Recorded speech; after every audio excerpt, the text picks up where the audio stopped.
J'ai 46 ans, je suis chef d'entreprise. Je suis du côté de Valence.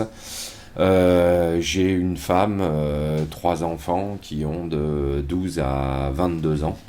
Voilà, je me suis inscrit sur le premier stage parce que on a toujours eu l'habitude d'être plus ou moins en nature ou des choses comme ça, mais avec, on va dire, un certain confort, et que j'avais envie d'apprendre de nouvelles choses, parce qu'il y a toujours quelque chose à apprendre, et de savoir un petit peu comment on pouvait se débrouiller avec moins de confort que ce qu'on a peut-être l'habitude d'avoir quand on part en montagne, en refuge, ou même en bivouac, pour nous qui partons déjà en bivouac.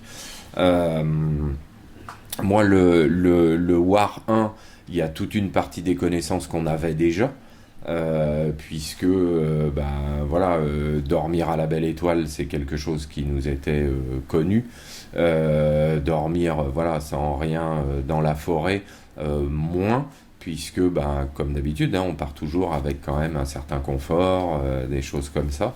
Il y avait des connaissances que je pensais avoir et maîtriser, mais notamment sur les nœuds. Moi, venant de l'escalade et de la montagne, les nœuds, je connais très bien. Par contre, par exemple, leur utilisation pour monter un bivouac, ben, j'en ai appris beaucoup. Et aujourd'hui, du coup, mes bivouacs se montent et se démontent aussi plus rapidement. L'utilité aussi d'avoir les bons outils, et d'avoir des outils qui sont utilisables à plusieurs fins.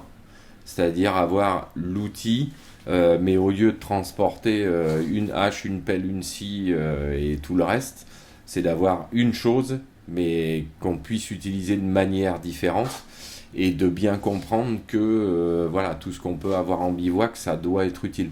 C'est pas juste, tiens, voilà, j'ai acheté la dernière innovation de je ne sais quelle marque, juste pour me faire plaisir, mais en fait, je m'en servirai jamais, ou alors je m'en sers dans des cas voilà, complètement anecdotiques. Moi, justement, ce qui m'a plu dans la démarche, c'est que plutôt que de tomber sur un groupe de personnes, de survivalistes, entre guillemets, à la con, c'est de se dire, voilà, aujourd'hui, l'âge de pierre, c'est ça, la technologie, c'est tout ça. On peut trouver un compromis. Quand la technologie est intéressante, il ne faut pas se priver de l'utiliser, mais il faut aussi savoir que si la technologie, entre guillemets, nous laisse tomber, il y a des moyens très simples et très peu onéreux de pouvoir faire des choses en ayant un peu de connaissances, quoi. Et moi, je sais que ce que ça m'a appris déjà au War 1, c'était ça, de pouvoir faire avec pas grand-chose, et d'être au moins aussi confortable que si on avait un millier de choses purement technologiques. Après, avec quelques petites, je dirais quelques petites choses comme apprendre à collaborer à deux, pour, je sais pas moi, porter une charge, apprendre à s'orienter quand on n'a pas grand-chose.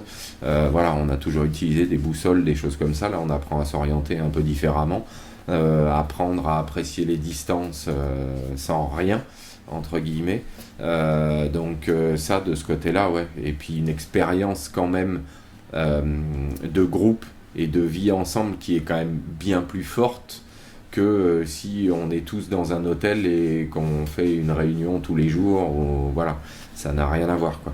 Il y a quand même toute cette partie expérience autour du feu où voilà, on a tendance à se livrer un peu, à partager avec des gens qu'on ne connaît pas forcément, et forcément à s'enrichir aussi les uns des autres. On a chacun notre vécu, et voilà.